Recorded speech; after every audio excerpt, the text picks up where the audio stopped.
Hey gang, it's Morris Part 2 of Squirrel Trench Audio, and my last bit of music advice went over so well, I thought I'd give you, all you fabulous music creators and dance teachers and choreographers, another very important tip when you're working on your music.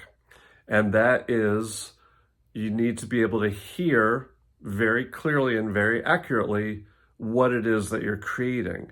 If you can't hear what you're creating, then you don't know whether adjustments you're making to it are making the music better or worse. So I want to show you just really quick a couple things that I have in my studio right here.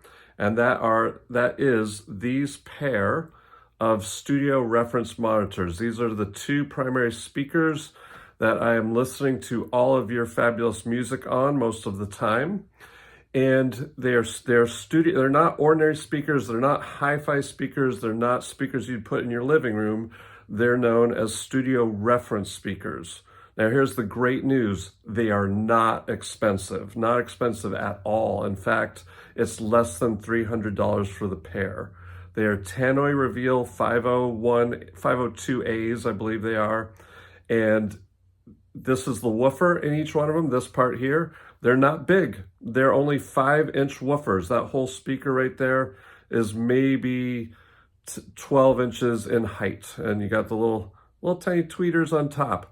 So that's how so they do a really very accurate job of reproducing every frequency from the highest that human hearing can hear pretty far down into the bass range. They don't go all the way down to the lowest levels of bass, and that's where I've paired this up with a nice little B&W subwoofer, but you don't need to do that. You don't need to get as fancy as that.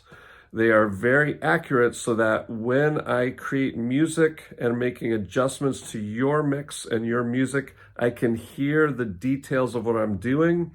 And because I've listened to so much music over this set of speakers, and then also heard how it translates onto the competition stage, into the recital auditorium, in the car, and everywhere else, I have a very clear understanding of how to get the music to sound great. If it's going to sound great on these, it's going to sound great everywhere else.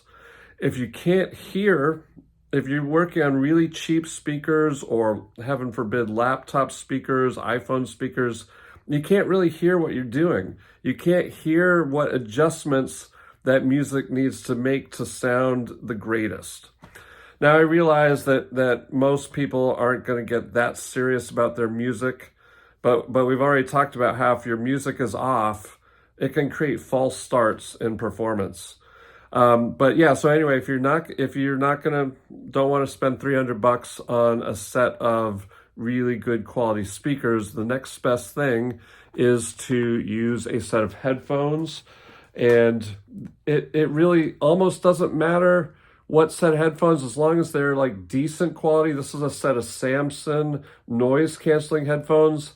These are only about $100.